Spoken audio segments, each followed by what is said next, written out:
Hi there, this is Debbie with Choices About Healthcare and the Think Healthitude Academy. I just wrote a piece on free market healthcare and I titled it Reality or Fiction. For many, many years, I have been in healthcare, both clinically and on the finance side of things. And for many, many years, my colleagues and I have discussed the state of our healthcare. And interestingly enough, this is not political in any fashion. In fact, my best friend, we're polar opposites politically. But having said that, every discussion we've ever had, which has been many, about healthcare, we've pretty much agreed except for one key point.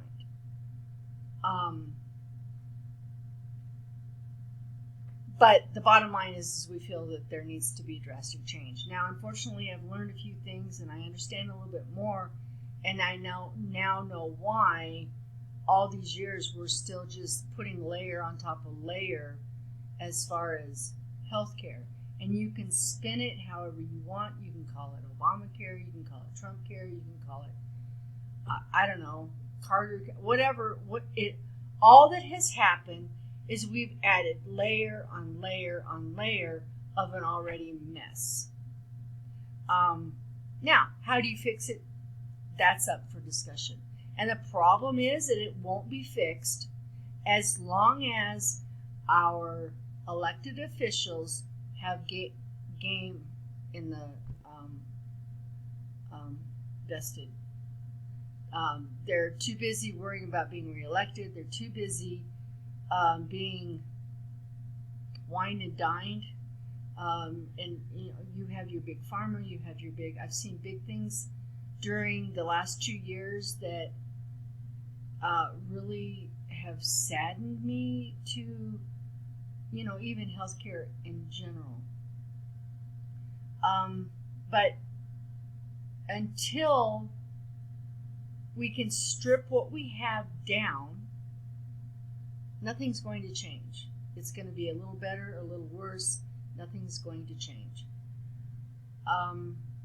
We basically have a mix of universal and social and all of that already, being the fact that you have your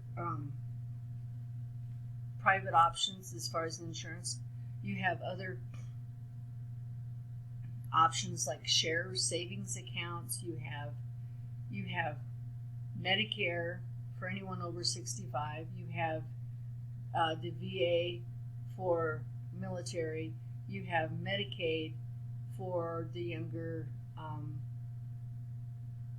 that can't afford. We already have a variety of healthcare delivery. Having said that, my opinion is that we need to get key players that know healthcare together and nonpartisan, non-nothing, and it needs to be like completely redone. We put the Medicare and that entity on a pedestal so high that some of the things that they do have grown. It's really ridiculous, and you will know that one thing I'm not a fan of insurance, period, because I feel that now doctors don't practice medicine. They're told how to practice medicine through the guise of our insurance carriers. Having said that, I read 2 articles. One is from a primary care physician who does direct primary care, and I think he is focused on the older population. And then the other article I read was a political person. Doesn't matter which side, because surprisingly, the side he's on, I'm surprised at some of his opinions. So the first author was "We Can Save the Dying Free Market in Healthcare," and the other is "There Never Was Free Market in Healthcare." And I personally think that in many ways, free market is what's going to save our healthcare system in this country. We've lost our ever-loving minds. That's all I'm going to say. So the first guy, the premise of direct primary care, you have a primary care provider that knows you. A lot of these now, it's like a monthly fee or it's a fee for visit, depending on what you sign up for. And it's he's available or she's available, and there's no there's no thing of you've met your quota, you can't have another visit, or you're only allowed so many.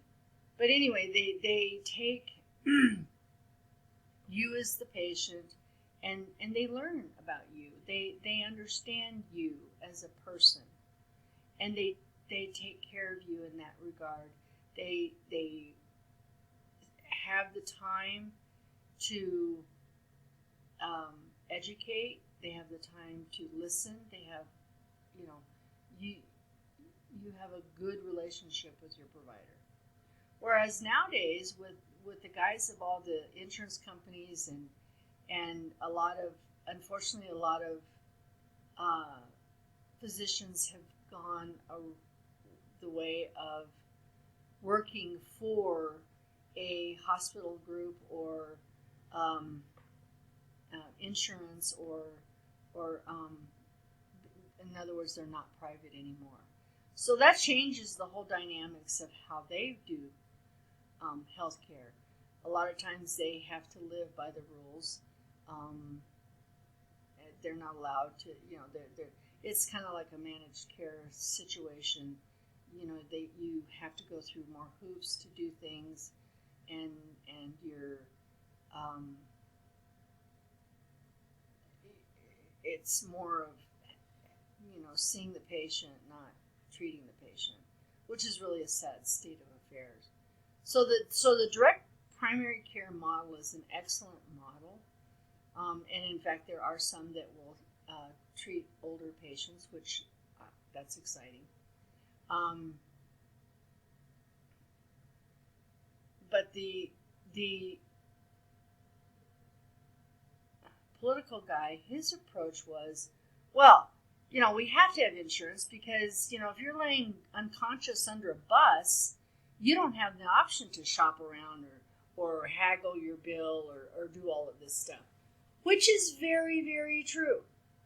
And that's one of the things that I feel we need to fix. I think we need more and more, basically you're like a catastrophic or,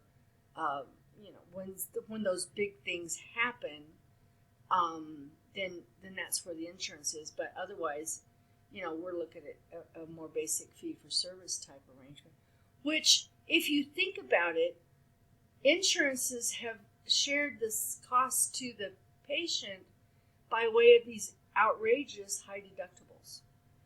How many people have $10,000 sitting in their savings account ready for that expense when something comes up, health-wise?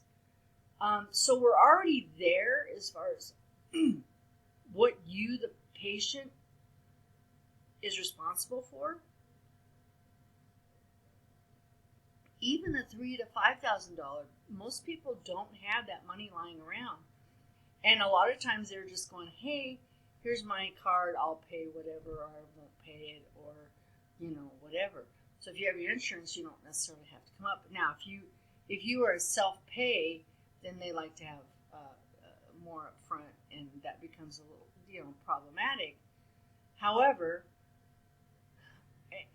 I want to leave you with this. If you having a direct primary care model that takes care of your basic needs, your basic labs, even medications. A lot of times they have the ability to give you medications cheaper. Of course, they can't do narcotics and that kind of stuff, but they have some really good, incredible things happening in that arena.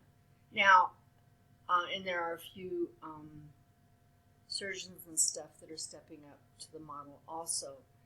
I want to use this example for you. If you are a healthy person, you have a $10,000 deductible, even if it's a family. What are your options of you meeting that $10,000 if you're all pretty healthy? Okay, but let's say you're having a really great weekend and you injured your knee and took out your ACL, which is an anterior cruciate ligament in your knee. Fairly common injury, and in your case, it's going to require surgery. Now, do you go? Anyway, first off, if you end up at the emergency room, that's sad, because that already potentially can meet your deductible.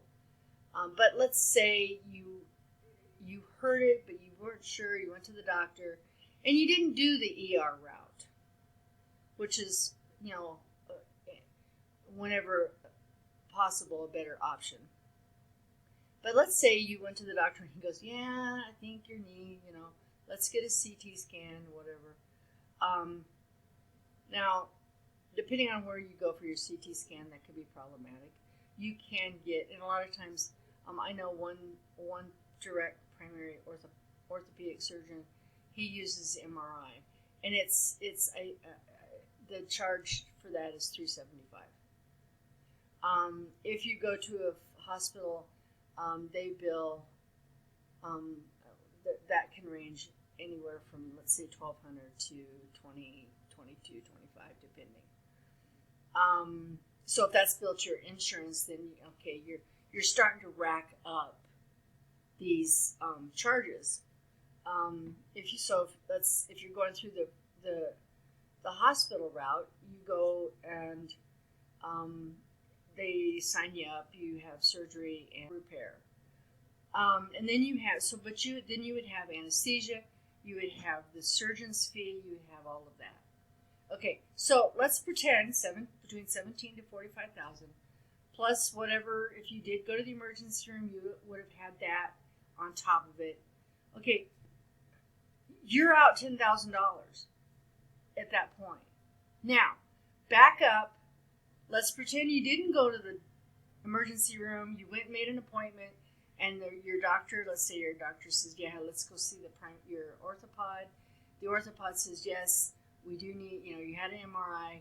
We need, you're going to need surgery. What if I told you that whole thing could cost you $6,300?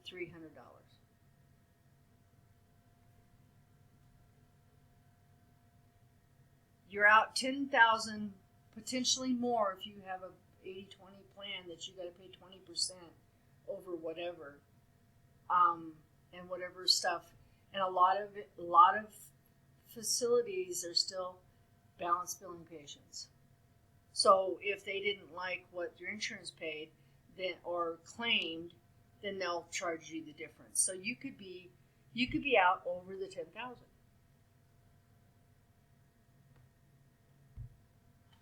Or is $6,300 a better pill to swallow, and you've automatically saved almost $4,000?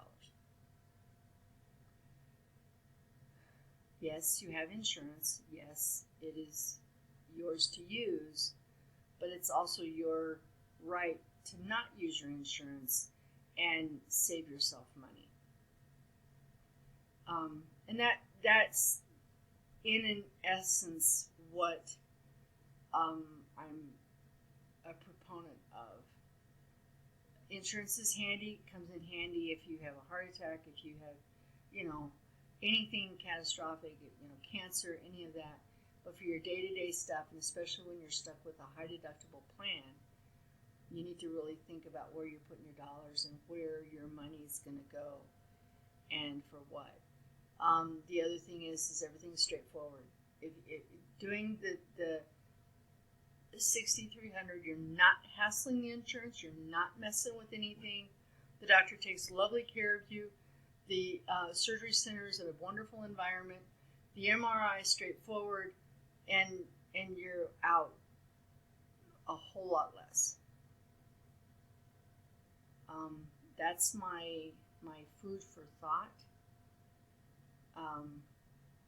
So if you having a primary care, and then anything, I encourage anyone that is in need of anything beyond what can be handled, that they look really hard at the expense and what they're spending, and have someone like us in their court to guide and direct them and save them money. That's my thought for the day.